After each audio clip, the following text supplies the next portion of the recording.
السلام علیکم ورحمۃ اللہ وبرکاتہ۔ وعلیکم السلام ورحمۃ اللہ وبرکاتہ۔ کیا حال ہے آپ کا؟ الحمد للہ نحمده ونصلی علی رسولہ الکریم، اما بعد فاعوذ باللہ من الشیطان الرجیم، بسم اللہ الرحمن الرحیم، رب اشرح لی صدری ویسر لی امری واحلل عقدۃ من لسانی یفقہوا قولی۔ کل کی حدیث پر کچھ غور و فکر کیا؟ کوئی چیز آپ کے اندر کھٹکی، آپ کو اپنا کوئی عمل ایسا محسوس ہوا کہ آپ نے سوچا کہ یہ ٹھیک نہیں کیا، یا آپ ماشاءاللہ فرشتے ہیں اور کوئی غلطی نہیں کرتے؟ ہاں جی، کوئی بات جس پہ آپ کے اندر کھٹک پیدا ہوئی ہو؟ مجھے آج سے کچھ عرصہ پہلے اپنی ایک کی ہوئی غلطی جو کافی عرصے سے میرے ذہن میں نہیں تھی، لیکن آئی اسی حدیث کے بعد، تو میں نے اس پہ بہت شرمندگی بھی مجھے ہوئی، اور پھر 2 نفل توبہ کے پڑھے۔ آج کی حدیث ہے اس پر کہ توبہ جو ہے وہ شرمندگی کا نام ہے، کیونکہ غلطی ہونا تو ہیومن ہے، کیونکہ ہوگی۔ ہمارے باپ آدم علیہ السلام سے بھول ہوئی تھی تو ہم بھی بھولتے رہیں گے، غلطیاں کرتے رہیں گے، لیکن غلطیوں کے ساتھ جینا اور گناہ کر کے ان کا بوجھ اپنے اوپر لادے رکھنا اور ان کی صفائی کی کوئی فکر نہ کرنا، یہ اپنے ساتھ زیادتی ہے، اپنے اوپر بہت بڑا ظلم ہے۔ تو ہم نے اپنے اوپر سے یہ بوجھ اتارنے۔ مجھے یہ فیل ہوا کہ اتنا عرصے سے میں یہ بوجھ لے کے جا رہی تھی، تو بالکل الحمدللہ۔ بے حسی بنی۔ اور کوئی کچھ کہنا چاہے؟ جی آپ فرمائیے۔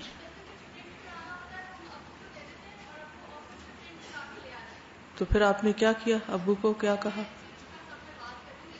ہاں، اس کو آپ یوں کیجئے کہ آپ ان کو بتائیے نہیں، آپ ان سے پوچھئے تاکہ وہ بھی سوچیں اور ان کا ضمیر جاگے۔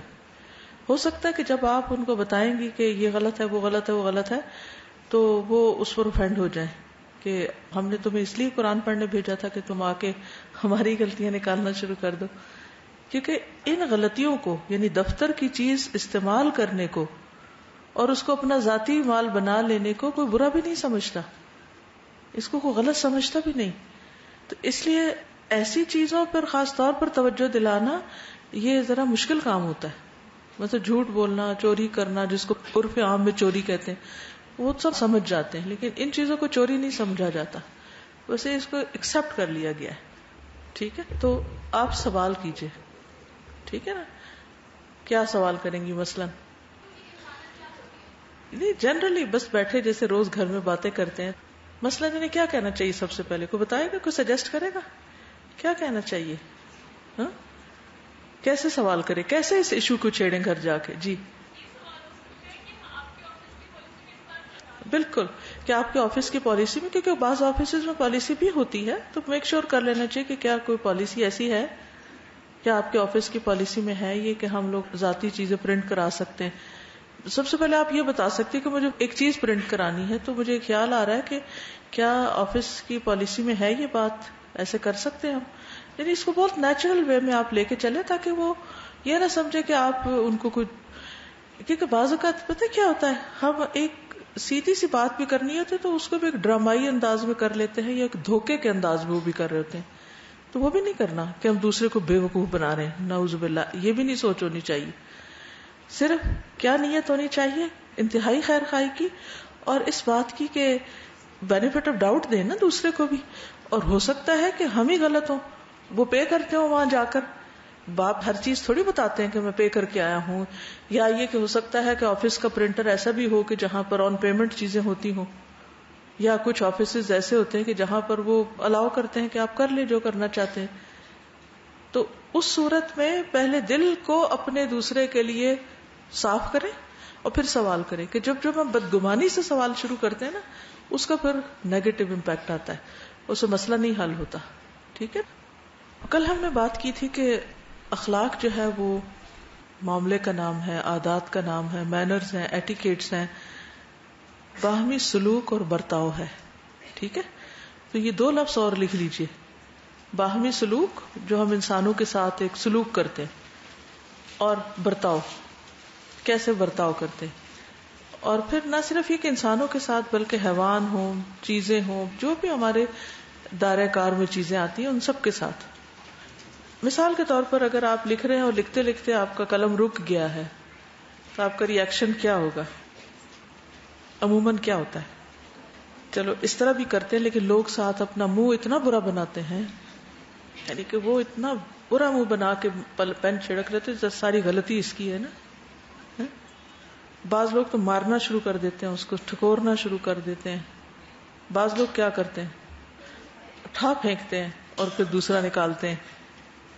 اللہ نے قلم کی قسم کھائی ہے، اس کا بھی احترام لازم ہے. یہ وہ چیز نہیں جسے اٹھا پھینکا جائے. اسی طرح جن برتنوں میں کھانا کھاتے ہیں ان کے ساتھ کیا معاملہ ہونا چاہیے؟ ان کے ساتھ کیا برتاؤ ہونا چاہیے؟ کھانا لگاتے ہوئے، پلیٹ اٹھاتے ہوئے اچھی طرح اس کو صاف کرنا چاہیے اور اچھی طرح دھو کے اچھی طرح رکھنا چاہیے. ہاں بالکل، جزاک اللہ خیر.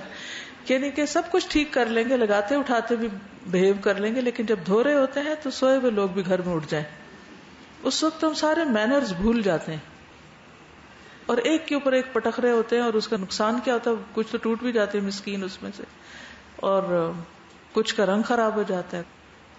تو یہ بھی برتاؤ میں آتا ہے، یہاں بھی اخلاق کا مظاہرہ ہو رہا ہوتا ہے. کوکنگ کرتے وقت بعض اوقات اتنے برتن گندے کرے چلے جاتے ہیں اور ڈھیر لگا دیتے ہیں سنک میں، تاکہ وہ جو دھونے والا آئے گا تو دھو لے گا.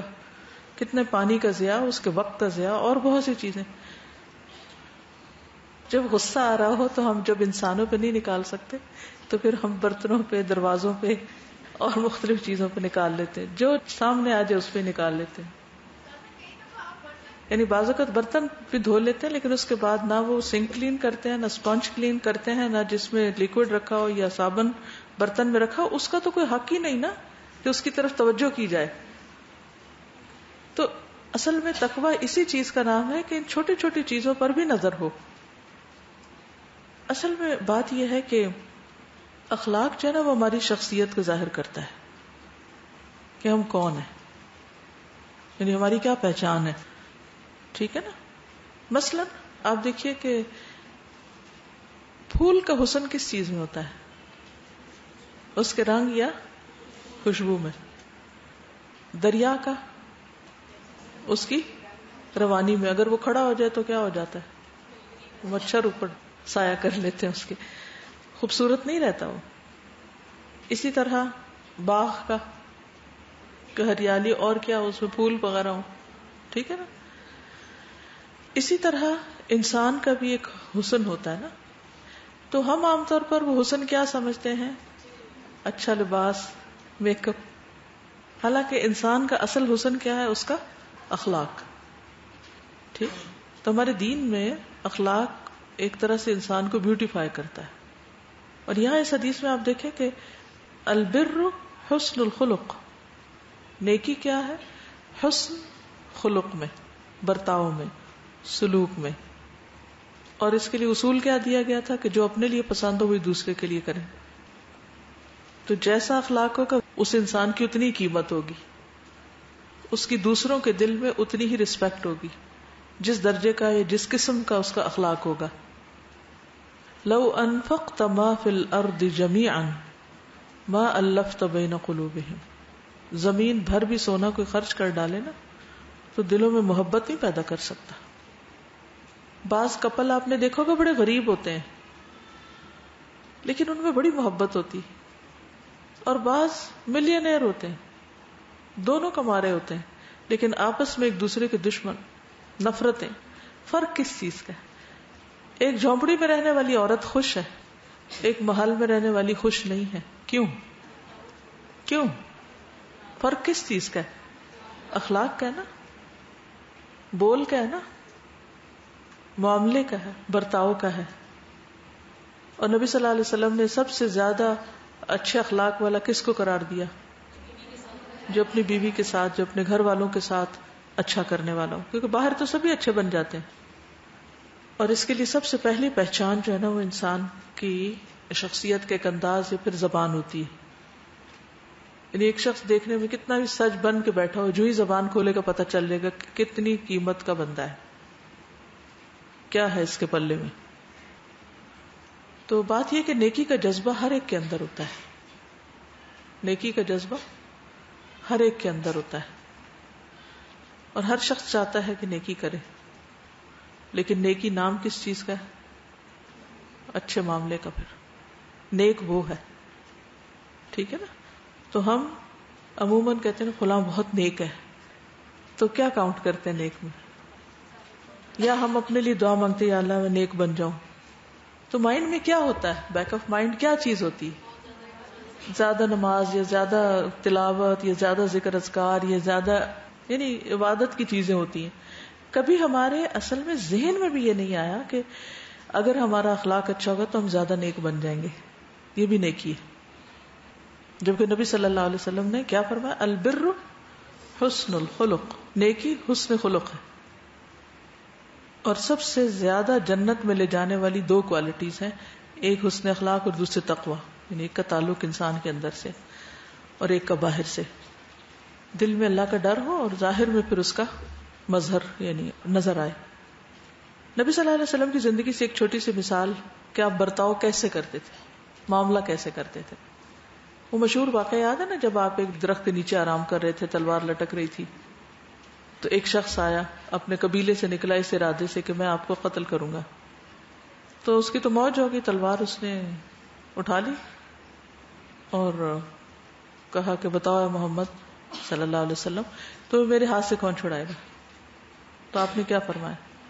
اللہ. وہ کانپنے لگا اور پھر آپ نے اٹھا لی. تو آپ نے فرمایا اب تمہیں کون چھڑائے گا؟ تو اس نے کیا کہا تھا؟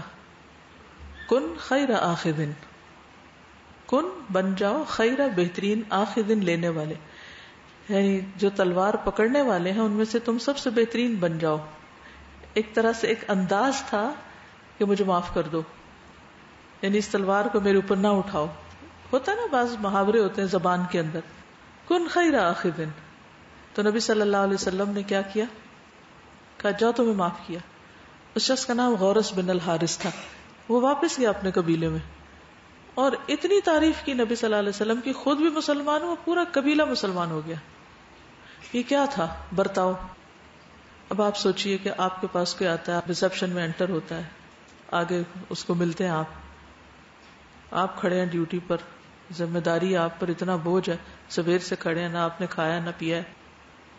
تو کیا اس وقت ہماری بھی سوچ ہوتی ہے کہ جو آنے والا ہے، چاہے وہ طالب علم ہے، آپ کو پتا طالب علموں کو فرشتے بھی ویلکم کرتے ہیں. کیا کرتے ہیں طالب علموں کے لیے؟ تو ہم لوگوں کو کیا کرنا چاہیے جو ڈیوٹی پر ہوں، چاہے ہاسٹل میں ہو، چاہے ریسپشن پہ کھڑے ہوں یا فون ڈیسک پہ ہوں یا سیکیورٹی پہ ہوں یا کہیں بھی، کیا کرنا چاہیے؟ جن کے لیے فرشتے پر بچھا رہے ہیں، جو بھی بندہ یہاں انٹر ہوتا ہے علم سیکھنے کی نیت سے، وہ اللہ کے راستے میں ہوتا ہے، وہ قابل قدر ہے. وہ غریب ہے یا امیر ہے یا پہلی دفعہ آیا یا 10 سال سے آ رہا ہے، ڈزنٹ میٹر. ہمارا رویہ کیا ہوتا ہے اس کے ساتھ کہ وہ دوبارہ بھی آئے یا بس واپس ہی پلٹ جائے. کلاس کے اندر استاد کو حق ہے وہ فرم بھی ہو، وہ ڈسپلن بھی سکھائے، سب کچھ کرے، لیکن اس کے ساتھ ساتھ کیا کرے؟ طالب علموں کی قدردانی بھی کرے. کیا سوچ کر کہ ان کی قدردانی تو فرشتے بھی کرتے ہیں. مجھے ان کو بگانا نہیں، مجھے ان کو جمانے میں مدد دینا ہے، مجھے بیزاری کا اظہار نہیں کرنا. کیوں؟ بڑا پینفل کام ہے استاد بننا. یہ جب آپ بنتے ہیں پھر آپ کو سمجھ آتی ہے کہ کتنا کچھ برداشت کرنا پڑتا ہے. جیسے ایک ماں بننا اگرچہ خوشگوار تجربہ بھی ہوتا ہے لیکن اٹس اے پینفل جاب. تو انسانوں کو سنوارنا نکھارنا آسان کام نہیں ہوتا، لیکن جب تک دل کے اندر وہ درد نہ ہو، وہ احساس نہ ہو، وہ سوچ نہ ہو، وہ شعور نہ ہو، وہ روح نہ ہو، تو پھر کوئی بھی بے روح کام جو ہوتا ہے نا وہ ایک لاشے کی طرح ہوتا ہے. بس جیسے کوئی لاش ہوتی ہے نا، تو پھر لاش کی کیا حیثیت ہوتی ہے، لاش کے ساتھ کیا معاملہ کیا جاتا ہے، ابھی آپ کو دکھائیں گے. بعض اوقات مجھے بڑی حیرت ہوتی ہے کہ وہی لوگ ہوتے ہیں جب وہ دین کا کوئی کام کرتے ہیں تو انتہائی بد اخلاق، لیکن وہی لوگ جب ان کا کوئی ذاتی کام ہوتا ہے یا کسی سے ذاتی مفاد ہوتا ہے تو انتہائی خوش اخلاق. دعوتوں پہ بھی آ جا رہے ہیں، تحفے بھی لین دین کر رہے ہیں، محبتوں سے مل بھی رہے ہیں، کوئی شکایت نہیں ہے، کچھ نہیں ہے. کیوں؟ ذاتی تعلق ہے، ذاتی پسند ہے. تو وہ ذات اپنی آگے ہے نا دین سے. دین کی بات ہو تو شکایتوں کے ڈھیر ہیں ہمارے پاس، دین کی بات ہو تو مسئلے مسائل ہیں، دین کی بات ہو تو کام بھی بوجھ ہے، اور پھر ہم کہتے ہیں فی سبیل اللہ ہیں، اللہ کے راستے میں نکلیں. تو اللہ کے راستے میں نکلنے والے خواہ طالب علم ہو یا استاد ہو یا کوئی ان کے مددگار ہو، کہیں بھی کسی ڈیوٹی پر کوئی شخص ہو تو اس کو احسان جتانے کی تو ضرورت نہیں کسی پر. اس وقت ہمارا اخلاق کہاں جاتا ہے؟ حسن الخلق پھر کہاں ہوتا ہے؟ یعنی ذات کے لیے ہم شکوے شکایتیں بھول جاتے ہیں، لیکن دین کے کام کے وقت نہیں بھولتے. فلاں نے مجھے یہ کہہ دیا تھا، معاف کرنے کو تیار نہیں. اگر ہم کسی کو معاف نہیں کر سکتے تو اللہ تعالیٰ ہمیں کیسے معاف کرے گا؟ وہ جو چاہے کرے، وہ سب کچھ کر سکتا ہے. لیکن الا تحبون ان یغفر اللہ لکم، اور جب تک دل صاف نہ کیے جائیں، بوجھ اتارے نہ جائیں، انسانوں کو معاف نہ کیا جائے، تو آپ آگے بڑھ ہی نہیں سکتے. اور یہ روز کرنا پڑتا ہے. اپنے گناہ بھی اتارنے پڑتے ہیں اپنے اوپر سے، کیونکہ ابھی توبہ اور ندامت کا باب آ رہا ہے، تو اپنے لیے بھی کرنا پڑتا ہے اور دوسروں کے لیے بھی. کیونکہ نیکی کا فائدہ کیا ہے؟ نیکی کیا ہے؟ یہاں کیا بتایا گیا؟ کل بھی بات ہوئی تھی کہ وہ دل کے اندر کیا کرتی ہے؟ سکون پیدا کرتی ہے. اور گناہ کا نقصان کیا ہے؟ وہ دل میں بے چینی پیدا کرتا ہے، وہ دل کے اندر ایک پریشانی پیدا کرتا ہے. تو ہم نے پریشانیوں کے ساتھ نہیں جینا. ہم بد اخلاق کب ہوتے ہیں؟ جب ہم پریشان ہوتے ہیں. پریشانیوں کے ساتھ ہوتے ہیں تو بد اخلاق ہوتے ہیں.